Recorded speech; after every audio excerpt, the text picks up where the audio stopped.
Assalamualaikum warahmatullahi wabarakatuh.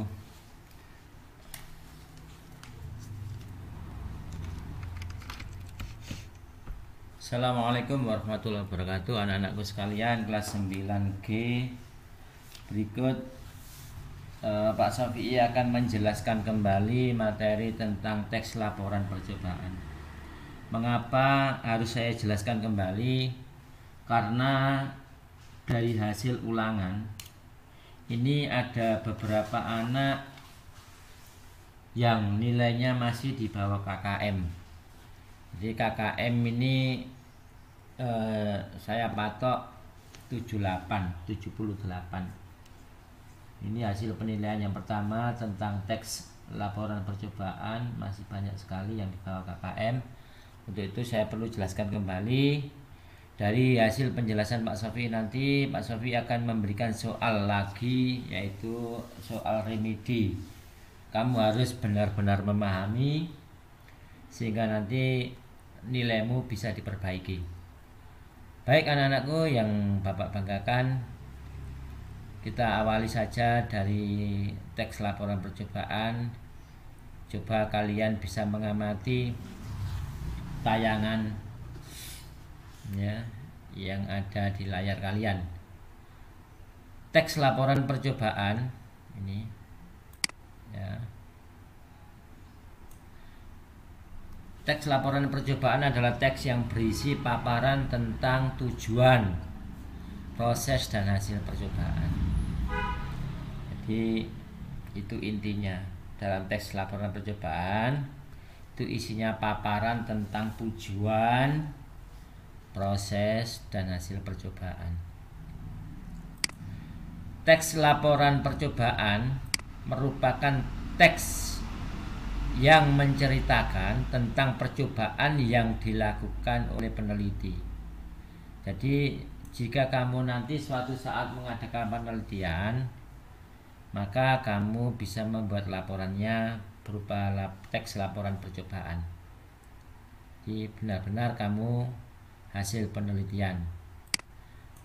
Berikut teks laporan percobaan umumnya digunakan untuk melaporkan hasil percobaan, karya ilmiah, atau laporan praktikum. Ini biasanya kamu melakukan kegiatan praktikum di IPA, itu kamu mestinya habis praktikum kamu harus membuat teks laporan percobaan sebagai pertanggungjawaban. Atau mungkin kamu membuat karya ilmiah, itu juga ya ada laporannya. Lah berikutnya tujuan teks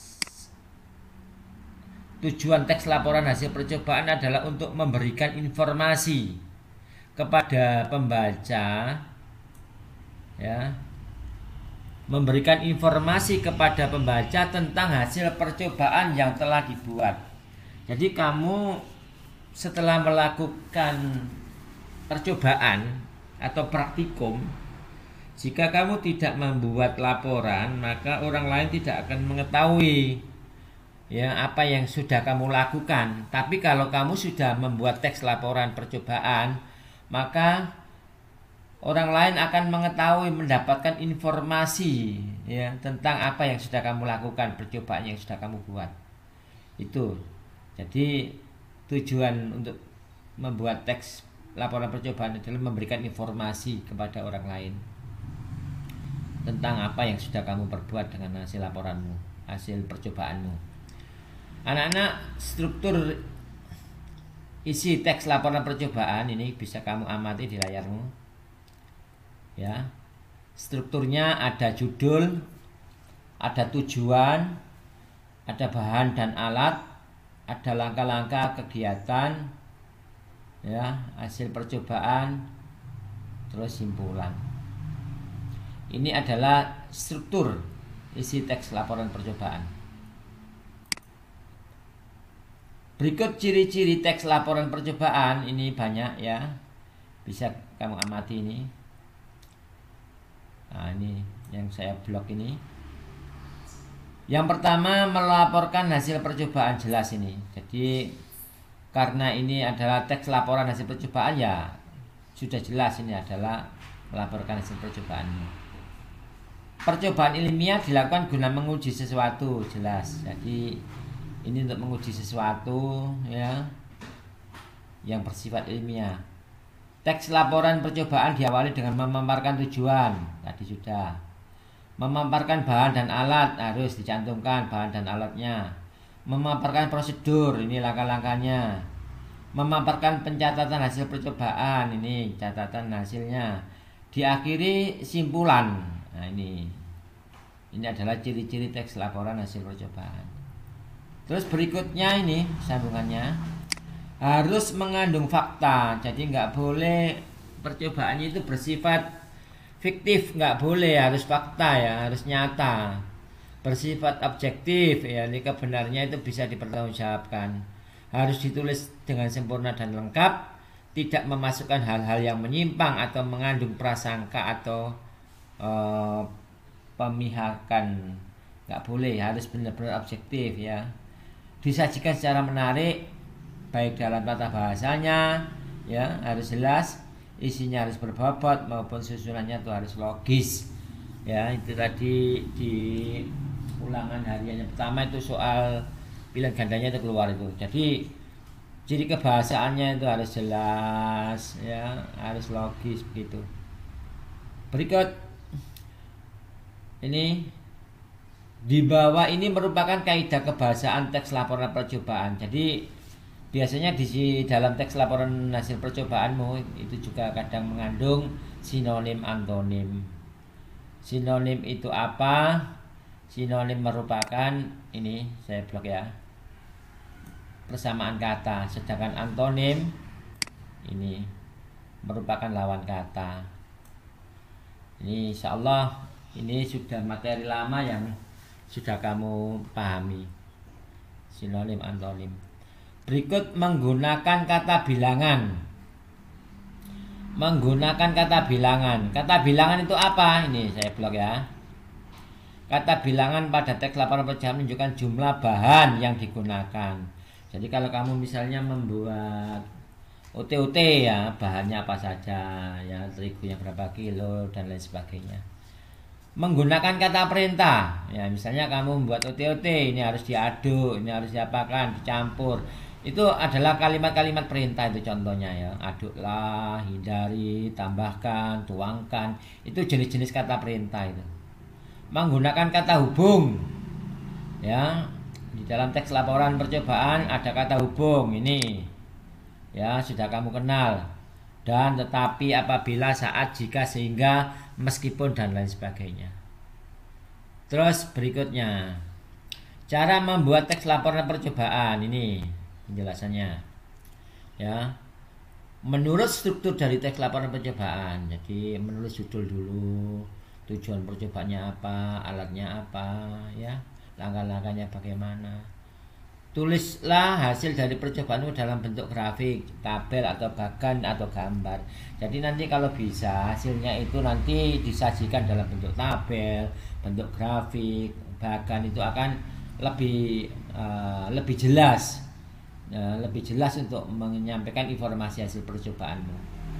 Berikut mengembangkan kerangka jadi sebuah teks. Jadi apa yang sudah kamu konsep tadi, kamu kembangkan menjadi sebuah teks. Tujuan teks laporan percobaan ini, satu, memberikan, menjelaskan laporan pertanggungjawaban, jelas ya, memberitahukan atau penyusunan kebijaksanaan, keputusan atau pemecahan masalah, menjadikan sumber informasi yang akurat, menjadikan sarana untuk mendokumentasikan. Ini adalah tujuan-tujuan, pahami ya, kamu hafalkan. Contoh teks laporan percobaan ini contohnya begini, ada tujuan ya, ini ada alat dan bahan, ada langkah-langkah begini. Jadi kamu nanti kalau disuruh membuat ya begini contohnya ya, hasilnya, kesimpulannya ya. Jadi pertama tujuannya apa ya, pembuatan slim tanpa boraks. Nah ini tujuannya, menjadi lebih kreatif, mampu berinovasi dan seterusnya. Alat bahannya yang digunakan ini, langkah-langkahnya begini ya, bisa kamu amati, hasilnya begini, kesimpulannya begini ya. Dan masih banyak lagi mungkin contoh-contoh yang lain Nah, ini ada contoh juga.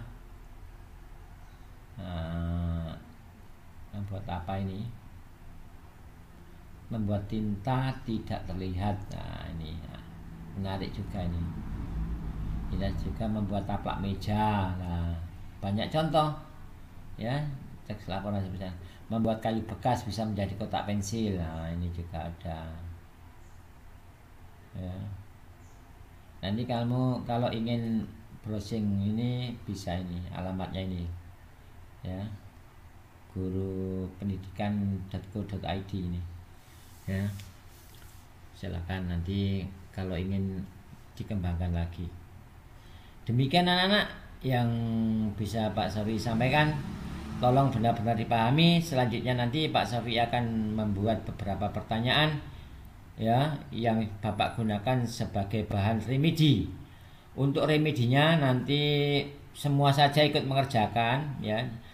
Bagi yang nilainya sudah bagus ya anggap saja buat pengayaan, nambah materi, nambah pengetahuan. Yang nilainya jelek itu nanti mengerjakan, hasilnya bisa digunakan untuk menambah nilaimu ya. Sekian, terima kasih. Assalamualaikum warahmatullahi wabarakatuh.